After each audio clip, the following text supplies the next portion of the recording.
Hello, everyone. I appreciate your time today, and I look forward to kind of presenting a set of new technologies that we've come up with and we offer today to kind of show you guys how we've been able to make life a little bit more easier for the security folks that are in the kind of the organizations and managing the IT infrastructure, as well as the remote workers that are there today, and really show you guys how we're able to make it secure and easy without the trade-off that you normally have to do in order to have efficiency throughout your organizations. That being said, I'm going to start sharing my screen. Let's see if I can share my presentation with y'all real quick. All right, some may or may not have heard about us. The company is called Hypori. The software itself is also called Hypori. For those the folks that haven't heard of us, what we are today is a highly secured virtual environment or essentially is a virtual smartphone that allows end users to perform business tasks on their endpoint devices, their personal endpoint devices, without the issue of having to deal with privacy infringements, security issues, and so on and so forth. The product today is available on any Android, iOS, or Windows 10 PC as well. See, I got some questions already.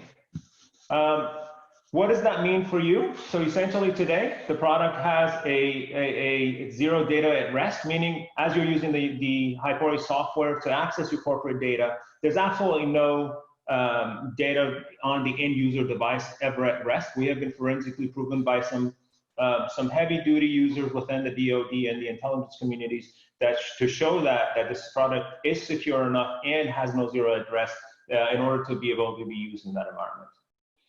We have 100% separation of data between your personal and your corporate device or your corporate environment. So one of the big things that you see today is privacy. If I'm using my personal device for work, how is that going to infringe on my privacy, and whether do I want that, and do I want to sign up for that or not? And we'll address some of those as we go forward. And so what does this mean for you, right? Our goal is to eventually reduce risk, reduce the costs that go with securing an environment, securing your mobile or remote workforce, as well as getting you the additional security that you didn't have in other solutions that you're using today. Just to kind of give you a lay of the land today, we have quite a bit of people, obviously, with the pandemic and happening. A lot of folks have gone towards, or been forced towards the remote work environment. A lot of companies, if you had told them last year this time that, hey, you know what, about 70 or 80% of your employees are not going to be working from a remote environment as of first quarter of next year, they would have laughed. They would have said, you don't know what you're talking about. We had the same thing with the federal government. A lot of federal government employees, especially in the DoD, that are in charge of our defense as well as our national security. If you had told them last year that a lot of your folks are going to be able to access classified data in a remote environment, they would have said that's not even possible or allowed. So that has changed quite a bit. And we're saying by 2024, you're going to have about 60% of your employees, if not more, being able to access their work environment within their mobile devices. And as I mentioned, obviously, COVID has not helped that. It's just only accelerated this trend. Sebastian, sorry to break your flow very quickly. Do you want to share your full screen? You've got it in, I think, preview mode versus full screen mode at the moment. Is it? I apologize. It's my screen. No, you're all good. You're all good. Just so that guys can see all the hard work that's gone into this. Very good. Let me try it this way then. How about now? There you go. Perfect. Okay, great. Back into it. There. I'm new to Mac. I just switched from PC to Mac, so I'm still learning my way around it. So essentially, what does that mean for folks today? Obviously, as you guys have been obviously reading and watching the news all over the place, you've seen these headlines that are everywhere. Everything from sheriff's departments' phones being hacked to to the FBI launching investigations into Pegasus software, to everything that you've seen. The most recent notable one has been the Jeff Bezos phone hack that's always all over the news as well, right? And all of these apps are installed on your phone, so you can obviously be hacked easily. The most recent one that I just learned about last week was a Google security guy was able to actually connect an antenna to the back of his laptop, as you guys can see on this image here, and hack phones remotely without the actual direct contact to the phone. So the hacks on these mobile devices are becoming more and more common, obviously because of rogue actors around the world and the financial kind of incentives that are around that. Another fact today, healthcare leads cyber attacks, and it is the priciest one that happens. The average breach today costs $7.3 million. It used to be the finance industry and the financial institutions that were the leaders, but with pandemic that kind of shifted over. And as we see, is not everyone just only has grown in the cost of breach, but the amount of breaches that are happening in the healthcare have gone up quite a bit. 66.3% increase in mobile phishing attacks within the first quarter of 2020, and then what we've seen, twofold and threefold increases just in the past 2 quarters as well. This is one from Cisco. More than about 50% of CISOs say that mobile devices are extremely challenging to defend, right? You have all these different operating systems, all these different end user apps that are on the devices, all the different handsets and versions. If you're using iPhone or Android or Samsung or anything else that you're using along the way, there are all these different patches have to be kept up with. So for all of those folks who don't believe their phones can be hacked, our marketing team went and did something pretty cool. We don't put it out there in public. We can't share the name of the software we use legally, but I want to kind of walk you guys through a quick presentation of how one of our guys was able to hack a phone using spyware and pull the data that's on there. So what can the attackers do now? What can the bad guys do now they've got control of my phone? Well, in this case here, we're actually going to use some commercially available software to show you that. But as I said, once the phone is rooted or jailbroken, the attackers can pretty much do whatever they like. They can deploy any software, they can bypass any system checks, they can circumnavigate any security software. Let's log into the portal here. Now, as we can see, as I log into the portal, we've got a bunch of information that's available to us. Let's start drilling down and see what we can see through this application. Well, first, we can see all the passwords on the phone. In fact, I can even see the passcode screen lock code for the phone as well. We can look at all the call logs, we can record calls, we can do that with voice over IP calls as well. We can look at SMSs, emails, and I'm going to be looking at those emails in a second. We can actually drill and have a look at any images on the phone and pull those off. I can look at any video files that are on there. I can get a complete location history on the phone. We can see where it was located, where it's moved around. We can turn the microphone on remotely. So here, actually on demand, I can turn on the microphone and start recording without the user knowledge the sound from the phone and send it back to the attackers, and can do exactly the same with the camera as well.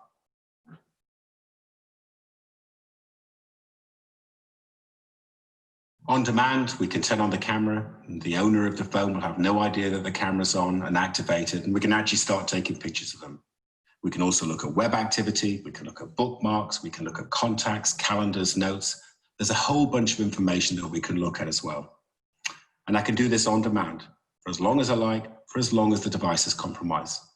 But let's go back and replay what I was doing before in the course of my business day and see what the attackers could get. Now, as James, the first thing I did was log in and checked my email. As you recall, I logged in, looked at some various emails. Now with this software, what I can actually do is go to my email section here, and I can see all those emails remotely. I can read those emails, we can copy and paste, we can see who they're from, who they're to, and all the usual information that's available to me. Your next thing you'll recall in my role, I looked at a PDF file. It was an attachment to one of those emails, and I pointed out a very sensitive document. And once more, in this case, using another tool that the attackers install on the device, we can actually browse the entire physical file system of the device. As you can see, I can drill in and see all the PDF attachments that are included with emails. And as you'd expect, I can open those PDF attachments, I can read them and copy them. Very good.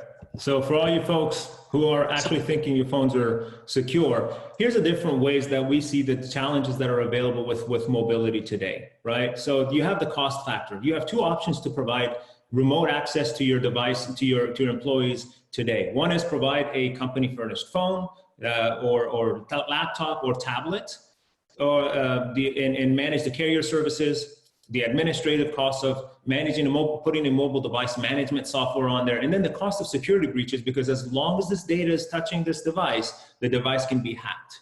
The most recent one that you've seen, a lot of folks are, would say, well, mobile device management software can't be hacked. Yeah, it can. Just as 2 weeks ago, as early as 2 or 3 weeks ago, there was articles in Hacker News that, hey, so a certain mobile device management software got hacked.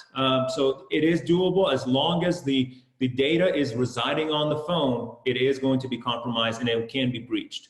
So the other option you have is to provide the end users with a bring your own device capability. Use your own device, your personal device, to be able to do that. Even with that environment, you have to have a couple of different things that are going on. You have to have the mobile device management software or agent added to that environment, which allows you to look into that end user's phone activities and even personal data in order to keep the phone secure, because you want to make sure that phone's not been compromised. Well, if I'm an end user, I'm going to have a problem with that. I don't want you as the company being able to access my private data.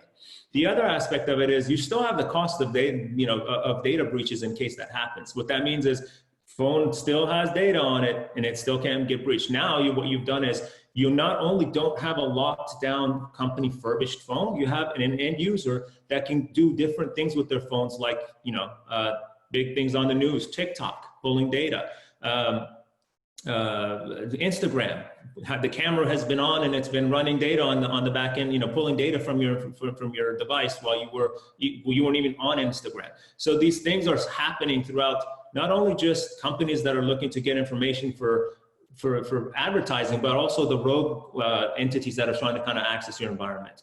One of the quick cost analysis that we did between an MDM software and Hypori today is, in a company of, this is on a Gartner data that we pulled, about 1,000 companies with 1,000 users and above, about 30% of those are company furbished phones, as versus the 70% BYOD, versus 100% Hypori environment. Some of the cost analysis that we have, and by the way, the full comparison is on the right side, that you see the breakdown and all the kind of footnotes that go with that, is about $300,000 in just 1,000 phones that you're using to manage or bring as a BYOD environment.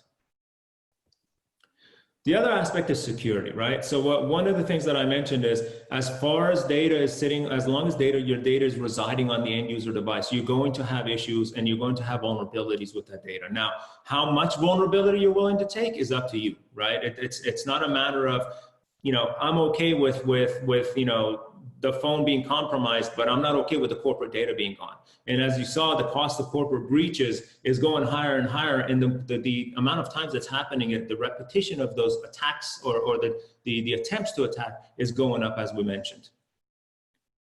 How this works on the Hypori side is on the back end of it, on our private or in the public cloud, your environment is connected, all the information and all the data gets transferred through that environment, and it's encrypted with a dual 256 AES encrypted software. It's streamed pixels to the device that you have, which is authenticating back to the environment to make sure it's that actual device that you were given a token for from day one. And then you view and you interact with the decrypted images or pixels that are on your phone. So in short, what virtual desktop does for the desktop environment, we do in an Android format for the smartphone environment, but we've also taken that experience and allowed you to be able to use that same look, feel, and experience across not only Android and iPhone, but also the Windows 10 environment. Next piece, as I mentioned, is privacy, right? So two aspects of privacy. One is from the end user perspective. If I'm using my personal device for productivity in the company, how okay am I and willing am I to have the company be able to look inside my private data and my personal activities on my phone? The other aspect of it is, as I mentioned, is with the apps that are out nowadays, even the ones that aren't, compromised apps, so even the ones that are not spyware, some of them do need to pull data off your phone. Some companies and some organizations go as far as saying, we don't even want our location recorded when the employee is using our environment. So a lot of these things depend on the sensitivity of the data that you have, as well as how much you really want to keep that. The trade-off between privacy and security should not be there. It shouldn't be one or the other. So, back to the MDM world, the NSA rated mobile iron MDM security flaws as the top 25 vulnerabilities from the Chinese state actors, right? Was it just yesterday that FireEye got hacked? Those rogue, state-sponsored hacks and attempts to cyber attack different environments that everyone has is growing, and it's not decreasing. So all you have to do is just be able to get a step ahead and be able to provide a secure environment to your employees without the loss of productivity. Continuity of operations. This one's a really good one because I personal experience. We were in a country in Europe last year with some colleagues working, and one of my colleagues left her phone in the cab, and it was a company phone. She had to carry 2 phones. This is 3 years ago before I joined Hypori. Big issues, right? So we were there for work. She can't access her work environment, and obviously, and she can't access her contacts. And what do? What continuity of operations from us means is how fast are you able to, 1, regain all the data that you lost, 2, get back up and running, right? With the environment, with a refurbished phone from the company, obviously you have to wait for the company to send you another phone. If you're in another country, you got to figure out how to do that through your admin, right? But the other aspect of it is the data that you lost before it was backed up, between the time the last backup happened and the time you lost the phone, is the data that you're most likely not going to get back. Receipt pictures, files you downloaded on your phone, or pictures you took of certain environments. If you're working in an environment that uses your camera, all that data is going to be there. With the Hypori environment, you can get up and running in as little as 10 minutes. You can get a burner phone for $50. You can use your same credentials and authenticate through a QR code on your email, and you're up and running. And every little bit of data that you had within that environment is still there. If you were on an Excel worksheet and you were working at that time when you left your phone in the cab, you can pick up exactly where you left off because the environment is virtualized and it's also persistent. Compatibility and interoperability, this touches on the different devices that are out there, right? You're looking at iPhones coming in 6, 7, 8, 9, 10, 11, 11 plus. Every year, new ones, iOS version 14.1, 2, and 3, or, depending on some of my colleagues that are deep in the federal space, they don't even update their iPhones from, I think 11 or 12 is one of them that does Sendar. The different handsets, you have Samsung, not just the Android operating system versions, but also the different types of handsets that you have to make sure that are getting the proper patches and the proper updates in order to make sure those devices are secure. It's all about a matter of cost and administrative management on the back.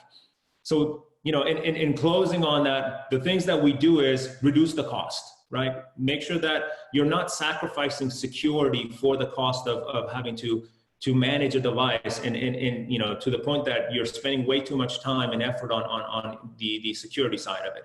So making sure that your product is secure and compliant, making sure that, look, if my end users and my Hypori employees want to use Hypori to access the corporate data, that's fine. What they do on their personal environments is not my business, and I don't care. Realistically, the phone can be hacked and Hypori will work perfectly fine without any data being compromised on it. Managed and controlled on the back end, the administrative console at Hypori, you control every aspect of that virtual device. You can say, look, this user can only have 3 or 4 or 5 apps only, and these are the apps. Can't add, can't delete any more apps. You can provision to say certain people in the organization get certain apps, just like you do with even your SharePoint today.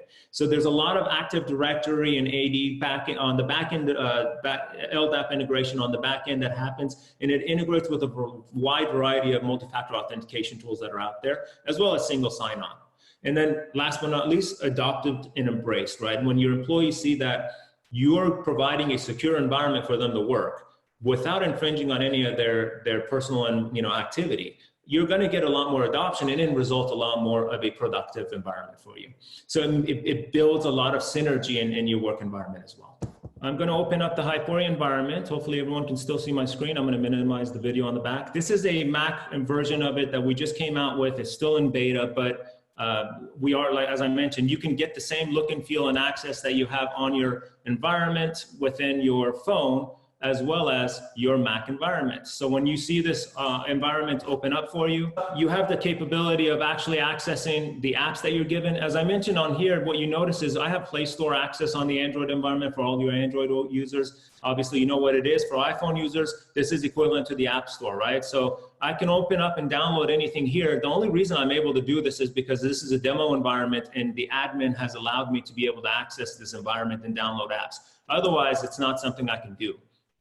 That being said, from the user perspective, everything that you're seeing here, everything that is going back and forth on these emails that you look at, and everything that I do with my mouse and keyboard to kind of create a, let's just say I'm going to write Philip an email. Everything that I do to create an email here is done just like I normally use my mouse and keyboard on my environment, and it works the same way it does in any environment. The only difference is everything that you see here is all decrypted pixels being streamed from the cloud environment, not on my device. So if this device is hacked on the back end of it, this environment is still safe. One of the other things that I'd like to show you guys is that any pictures, for example, I'm going to take a picture of myself and we're done, right? Close the environment. And what you do is, well, if I go into the gallery here that is on the virtual environment, the picture that I just took is here, right? But if I go into my personal photos on my app, the picture that I took is not there. The last picture I took was, I think, a screenshot of my recent ones. Here you go. Was a Christmas lights that my fiance and I went and saw last week or something. So what this means is any kind of data, any kind of files, any kind of folders that are saved within your environment into the Hypori side doesn't touch the actual device on the back end of it. It only touches the Hypori virtual environment, which obviously isn't going to be hacked anyway. So that being said, while I'm trying to work this phone into here, because I'm trying to mirror my phone here, any questions from anyone regarding what I've just shown so far? Yeah, we've got a few questions coming in, Sebastian. In fact, I'm just going to bring, I understand we've got a couple of colleagues in the audience here that I'm going to bring up as well, just to kind of join us for a bit of Q&A. So thank you very much just for running through that slide deck for you. We did have a lot of questions coming in here, a bit of chatter going on as well. So, okay, well, let's just kick off. So first question that's come in was just a very quick one. The video that you showed, first and foremost, can people go and access that on YouTube at any time, just so if in case they wanted to watch that back? No, we're happy to send it to you guys. Because of legal reasons, we're not allowed to share that video on YouTube. I think there's a version of it, a version of it that'll show you the information on YouTube, and I'll have Will, our guys, I will provide the link for those things for y'all to be able to use as well. So I think for the most part, a lot of it is available, but not every aspect of it. Okay. No worries. Okay, great. So Sylvia asks, what is the overhead of the Hypori solution? Overhead meaning cost? I believe so, yes. Okay, so the cost of this in SaaS, so there's two offerings. And by the way, this is my phone I just pulled up, which I'll show y'all in a minute as well, my personal iPhone. There's two ways that we offer Hypori. For the large enterprise and mostly even the government DoD space, we see a lot of folks wanting to go and get the full appliance, integrate into their own infrastructure and their own data centers that they carry today and manage, and use Hypori. We install it, we deploy it, we basically teach you how to use it from an administrative and management side of the business, and we support it. And it's as a subscription, the whole infrastructure itself as a subscription. Starts with 1,000 users minimum and goes up. The other aspect of it is the SaaS offering that we have, works on the private cloud that we have set up, and as of probably beginning of Q2 next year, will be available through either AWS or Azure in public cloud, where you can subscribe to and access. Now, the level of the security goes up. Obviously, the cost will go up a little bit, but for a commercial use application, we have prices starting at $25 a month per user, and it goes down all the way down to, say, $12 a month for the, depending on how many you order from a license number. Fantastic. Thank you very much.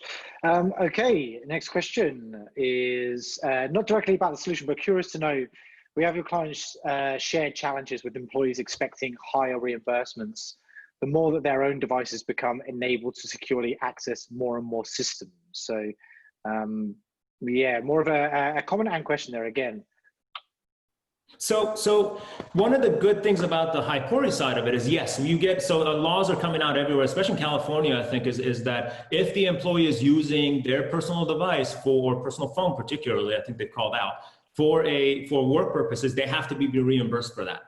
The one thing that we can do with Hypori is that we can actually bring in the Hypori environment, and you can see within the, and I'm going to see if I pull it up for you, the admin console. You can see how much of the employee's consumption of data was on a cellular network versus using Hypori versus the Wi-Fi using Hypori. And then you can actually measure that each month, pull out reports, and you can actually go back and reimburse them accordingly based on what they've used. So you minimize the cost of having to own BYOD environment, a BYOD program, but at the same time, making sure no one is complaining about not getting paid for what they're using on their personal data. Gotcha. Okay, fantastic. Thank you for clarifying. Great. Also, the question prior was not necessarily overhead on price, or my mistake, but overhead on the device. Will it slow down?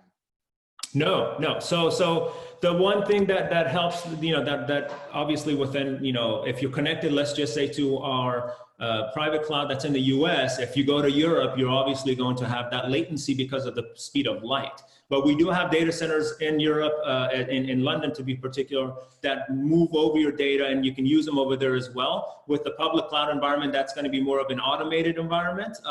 Today we do it a little manually, obviously, but it is doable, and you don't have latency. I've actually been in Mexico and used my phone with a 2G environment and have had Hypori going full blast. And one of the things I want to kind of be able to show y'all is to kind of put it in perspective. Oops, not this. I'm going to pull up my Hypori environment. I'm going to share my screen. I was successful in pulling that sucker up. All right, so close this off. All right, this is my iPhone 11, I think, or 10 or something like that. I use for my personal use, right? As you can see, I have all my personal apps on there, all my fun apps on the back end, my Instagram, Facebook, LinkedIn. And on the bottom right, you'll notice the Hypori icon right there. So the Hypori, I'm going to click on that. And if I open it up right away, if you have one account, this will automatically authenticate and go to the one account. If you're like me, where you have multiple accounts, and by the way, for let's just say doctors working in the California area where they work for multiple hospitals, you can't put 4 MDMs on one phone, right? So what we provided as an option is you can have every one of these environments be connected to a completely separate enclave in a completely separate area in cloud and never touch each other. Therefore, a doctor, for example, that works for 4 hospitals can have access to 4 different hospital backends without any of the issues with, with data bleeding, data loss, or integration of data, or issues that come around with that. With the government environment, for some of those that may be on the government side, what this represents is classified and unclassified and coalition networks and so forth. So this is one of the ways we've enabled the government to access classified information on a commercial device. We've been accredited by the National Security Agency to be used as a commercial device, off-the-shelf device, essentially what they call it, to be able to access securely and safely classified information. So at the highest levels of testing and security pen testing is what we go through. One thing I want to show you is real quick. I'm going to go through the AWS environment and log in. I'm trying to log in. I bypassed in this environment the capability of or the requirement for a dual factor, but this is our AWS environment. For a lot of folks that sit there and think about, hey, what do we do? Something really cool I'd like to show y'all is, how much bandwidth does your personal phone get today? Whether you're on Wi-Fi or you're on something else, or your LG, 5G even. We're clocking about close to 3 gigs of download on this phone right now. So one of the other things I want to show you is if I get on the Google Earth, one of the heaviest kind of CPU and graphics uses that are available from an app perspective. This could also be AutoCAD for some folks that use that. You can get that. This is my home that is showing. Let's just say we're going to look at Washington, D.C. Right?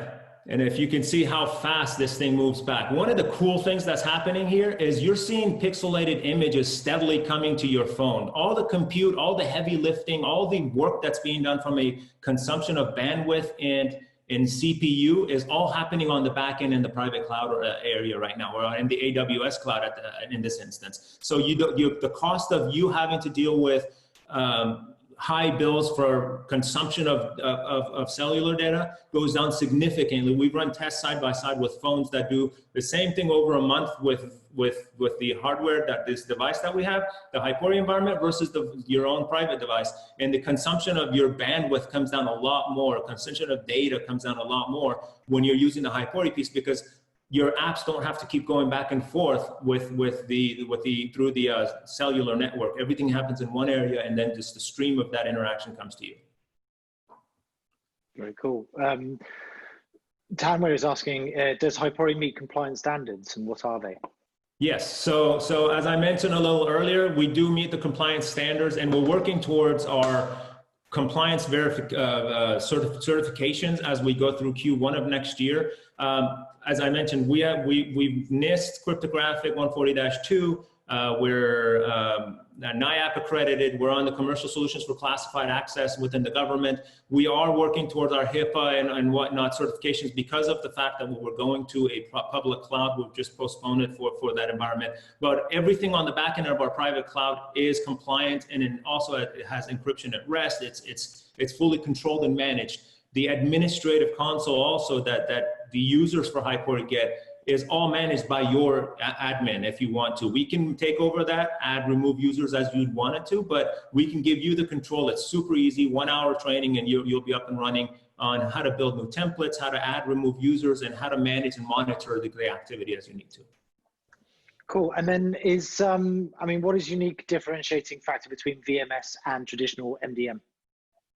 So this virtual so as I mentioned, right? So everything that's happened on MDM is all about controlling the hardware device, regardless that the phone has data sitting on there, or my PC even, right? So as long as data is sitting on this device, you have monitoring this, you have to monitor the device and make sure it's secure and safe, meaning infringing on particular, at times, private information from the end user. One is a lot of folks are not adopting this because employees are saying, why am I letting you look into my private information, right? Two is there's been lawsuits around MDMs wiping phones when a rogue employee leaves the company, and the company, in order to safeguard their data, does a remote wipe of that device. And that device, what happens is with that remote wipe, they did a complete remote wipe and removed the private old granny's pictures of that passed away 2 years ago from that user's phone. This person went and sued and won the case. The dollar amount's not important, but the important thing is that they actually won a case because the end user's device was being, the end user's private data was being wiped out by the company. The other aspects of this is, as long as data is on this phone, this is going to be vulnerable. You see it on the news. I don't have to sell that to you. It's obviously in public information everywhere. With the Hypori environment, you never have any data coming here. It's been forensically proven by the US intelligence communities that there's actually no data ever residing or touching this device. So when there's no data on the device, even if you hack my phone, my laptop, my tablet, and start wandering around in the data, because there's nothing in that environment that's non-pixelated from my company environment, you're not going to get anything. And so if there was an outage, Gary Sprague asked, if there was an outage in your private cloud, would Hypori automatically switch to another data center location, or would the user manually have to switch it? Yeah, we have redundancies built in today. We have a 99.59s at the back end of it. We're actually not 4 nines if I'm not mistaken. But with the move, as we transition into the public cloud, that's going to be a moot point. But yes, today we do have the redundancies built in. Cool. Sylvia is asking about she just asked, the free available client on the Google App Store only works with a Hypori backend? ? So this is an iPhone. Whether you download it from the Google Play Store or the iPhone App Store or the Windows Market, you're still going to get the same look and feel of an environment. So you're still going to get the virtualized Android environment, but it'll work on every one of those operating systems that you just mentioned. Okay, cool. And is Hypori still 142 level 1 certified? Yes. It is. Fantastic. Okay, that seems to bring us to the end of the questions from the audience here. Oh no, one important question here that Sylvia asked as well, just as a follow-up, was, so how does all this prevent the hack that we saw at the very beginning of your presentation? So we do have that video, and I don't know if it shows the Hypori piece of it or not. You have encrypted images that are being delivered to this phone, right? So because, and what it shows is on the other end, and we had one of the top pen testers and female pen testers in the world that ran actual tests against this. And what she came back was, I get a black screen. I don't get anything. So the back end of it is, if the phone is hacked, and it's being used, and the hackers are monitoring what's going on.